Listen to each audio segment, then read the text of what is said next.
এবং ভাবনা জাগ্রত হব শ্রী আমার রামচন্দ্র কি জয়। সেই মন্দিরর পূজা হইকে আসিଥିବା ଅକ୍ଷତକୁ ଏଠାରେ ପବିତ୍ର ସ୍ଥାନରେ ସ୍ଥାପନ କରିବା ପାଇଁ ଅନୁମତି ଦେଇଥିବାରୁ ଆମେ ମାନେ ତାଙ୍କୁ କୋଟି କୋଟି ପ୍ରଣାମ କରୁଛୁ। ଜୟ ଶ୍ରୀରାମ ଜୟ ଶ୍ରୀରାମ। ଶ୍ରଦ୍ଧା ଥିବାରୁ ରାମଚନ୍ଦ୍ର ମହାପ୍ରଭୁଙ୍କ ଶ୍ରଦ୍ଧା ଥିବାରୁ ଆଗ୍ରହ ଥିବାରୁ ଭକ୍ତି ଥିବାରୁ ଏ ଗାଁର ମା ମାନେ ଯୋଉମାନେ ଯେକୌଣସି କାର୍ଯ୍ୟ କରିବାକୁ ଯିବ ମା ମାନଙ୍କର ଆଶୀର୍ବାଦ ଦରକାର, ବାସ୍ତୁ ଶକ୍ତି ଦରକାର, ମା ମାନଙ୍କର ଆଶୀର୍ବାଦ। ବହୁତ ସଂଖ୍ୟାରେ ମା ମାନେ ଏଠାରେ ଉପସ୍ଥିତ ହୋଇ ଆମର ଅକ୍ଷତ କଳସକୁ ସ୍ୱାଗତ କରିଛନ୍ତି, ଦୀପ ପ୍ରଜ୍ୱଳନ କରିଛନ୍ତି, ତାଙ୍କୁ ମଧ୍ୟ ମୁଁ କୋଟି କୋଟି ପ୍ରଣାମ କରୁଛି।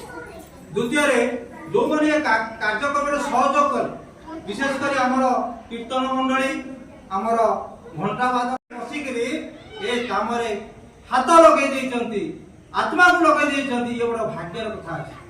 ଗୋଟିଏ କଥା ଖାଲି ମନେ ପଡୁଛି ମୁଁ କହିବା ପାଇଁ, ଅଧିକାଂଶ ମା ମାନେ ବୟସ୍କ ମା ମାନେ ଅଛନ୍ତି, ଅଧିକାଂଶ ସମସ୍ତେ ଆମେ ପୁରୀ ଯାତ୍ରାକୁ ଯାଉ, ଯୋଉମାନେ ବୟସ୍କ ଲୋକ ବୁଢା ବୁଢୀ ଲୋକ ସେମାନେ ଭିଡ ଭିତରେ ପଶି ରଥ ଟାଣି ପାରନ୍ତି ନାହିଁ, କିନ୍ତୁ ଏ ବିଶ୍ୱାସ ଅଛି, ଏ ଭାବନା ଅଛି, ଏ ପବିତ୍ରତା ଅଛି, ଯଦି ସେ ରଥ ଦୌଡ଼ିରେ ଟିକେ ହାତ ମାରିକି ମୁଣ୍ଡରେ ମାରିଦବ ଆମର କୋଟି କୋଟି ପାପ ଧୋଇଯିବ, ଜୀବନ ସାର୍ଥକ ହେବ। ଏଇ ଯୋଉ ପବିତ୍ର କାମ ଅଛି, এই যে 500 ବର୍ଷର ପରବ ଧୋଇ ଆଜି ଯୋଉ ଅଯୋଧ୍ୟାରେ ଭବ୍ୟ ମନ୍ଦିର ହେଇଛି, ସେ କାମରେ ଆପଣମାନଙ୍କର ଆମମାନଙ୍କର ସମସ୍ତଙ୍କର ହାତ ଲାଗିଛି, ବଡ଼ ଭାଗ୍ୟର କଥା। ଆମମାନଙ୍କର ସମସ୍ତଙ୍କର ଜୀବନ ଧନ୍ୟ। ଏବେ ଆମର ଆଗାମୀ ଦିନରେ ଯୋଉ କାର୍ଯ୍ୟକ୍ରମ ଅଛି ମୁଁ ତାକୁ 2 ଧାଡ଼ିରେ ସାରିବାକୁ ଚାହୁଁଛି। ଆପଣମାନଙ୍କର ସମସ୍ତଙ୍କର ସହଯୋଗ ଦରକାର, ମା ମାନଙ୍କର, ଭଉଣୀ ମାନଙ୍କର, ବୟସ୍କ ଲୋକମାନଙ୍କର, ଗାଁର ସମସ୍ତଙ୍କର ସହଯୋଗ ଦରକାର। ସେ କାମ କ'ଣ? 2-3ଟି କଥା ମୁଁ ଖାଲି ଏତିକି କହିବାକୁ ଚାହୁଁଛି। ସେଇ ରାମ ପାଖରେ, ସେଇ ଅଯୋଧ୍ୟାରେ, ସେଇ ରାମ ମନ୍ଦିରରେ ଆମର ଯୋଉ ପୂଜା ହେଇଥିବା ଅକ୍ଷତ, ଆଉ ସାଧାରଣ ଭାଷାରେ ଆମେ ଯୋଉ ପୂଜା କରି ଅକ୍ଷତ ବୋଲି ଆମେ କହୁଛେ ଚାଉଳ, ସେ ପୂଜା ଚାଉଳ ଆସିଛି ଏବଂ ଆମ ସେ କଳସରେ ଆସିଛି। ଏବଂ ଆମର କାମ ହଉଛି, ଏତିକି ଖାଲି ମୁଁ କହିଦେଲି ଏଇ କଥାଟା ମନେ ରଖନ୍ତୁ, ଆମ ସମସ୍ତଙ୍କର କାମ ହଉଛି, ସମସ୍ତଙ୍କର ସହଯୋଗର ଆବଶ୍ୟକତା ଅଛି।